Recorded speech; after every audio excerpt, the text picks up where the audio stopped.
වතුනක් ඇස් ඉන්නේ අගිස්සේ smoke පිස්සුවක් පුරවන hits කාසතුද මාසා දිසි බැස්මක් එලි සමය විවට කළ මැස්මක් අචුරවුල්ල පසට දැම්ම හිස් වැස්මක් මම ජරවක් නම් උඹලා නිල මැස්සන් නැදිවැස් නැවිදින රැස් නැතින දෙවියන් පොත්තල විතරයි දැක්කේ හත් පෙතිමන් මගේ උන්ට විතරයි ගැම්ම දිලි සෙදිමන් එරියන් කිව්ව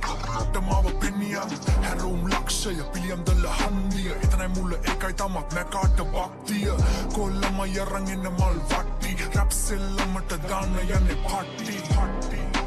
වලංගුයි වන්දිය මුරුගම් බලා පිනුව කොච්චර සැර වුණත් ගංදිය විකෘති මායාවෙන් වෙලුණු යුගය අවසන් විය සිංහසනේ මගේ ආයේ දෛවයේ උදුරංගිය ලුල වල්ලේ නැති නිසයි කනේ දැම්මේ සිද්ධිය ඒකයි ආවේ ගලවන් කොටු කරලා තිබ්බ බිත්තිය හිතන දෙයි කරන්න එපා මට ඉර්දිය උඹලා මාව දන්නේ ස්මෝකනේ මම මුකේ පිල්ලිය අහසෙන් පොළොට වැටුන්නේ මම වැටුනේ පොළොවෙන් අහසට ඇත්ත මේකයි ඇත්ත එද්දි බොරුව තිරෙන් අහකට පරණ දේවල් වලට කරුණු නැනි දහසට පුළුවන් නම් ගනින් ආයේ තොටුන්න මගෙන් අහකට ඔපු නැති රපු නැමේ මගේ සෙල්ලම මගේ ගේම කැප කරලා ඉවරයි දැන්නටම මුළු ජීවිතේම අමතක වෙලා නෑ තාම මතකයි මට හැමදේම මීටර හිටියේ හැමදාම මීටරේ හොඳට වැඩ තාම වැඩ දාන දන්නස් මොකක් ගැන තාම ඉන්න මට හමුදාවක් දුක